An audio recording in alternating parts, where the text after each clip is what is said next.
In the beginning, God creates the heavens and the earth in 6 days.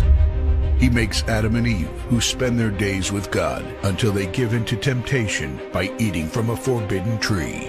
Sin enters the world, and things get so bad that God floods the earth and starts over with Noah and his family. Years later, God calls Abraham to follow him with the promise to make Abraham the father of a great nation.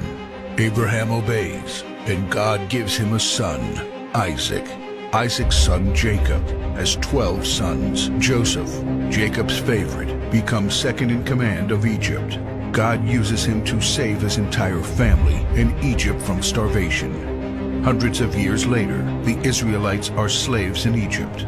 Moses is called to lead the Israelites out of slavery. Joshua takes over after Moses and leads the people into the promised land. After Joshua, God raises up judges, temporary military leaders like Deborah, Gideon, and Samson, who protect and fight for God's people. The people tire of this leadership, and they call for a king.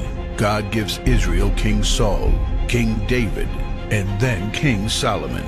But it's all downhill from here. The people rebel, the kingdom of Israel is divided, and everyone turns their back on God.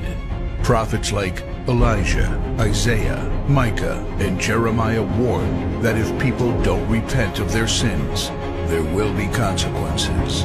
But the people ignore their warnings. The divided kingdoms are conquered, and God's people face captivity in foreign lands. People like Daniel show great courage and stand up for God when no one else does. Some of the exiled people return to the promised land, but for 400 years, God is silent. No prophets, no miracles, and no angel visitations.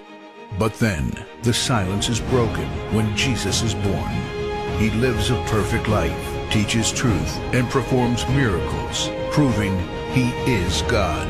He shows us the full extent of God's love by taking our place and dying on the cross for our sin. He is placed in a grave, but 3 days later, Jesus rises again, conquering sin and death. His followers travel the world, sharing the good news of His love and starting churches. We now are part of this story, and we have the chance to change the world and share His love, because one day He will crack open the sky and He will return. It's the greatest story ever told.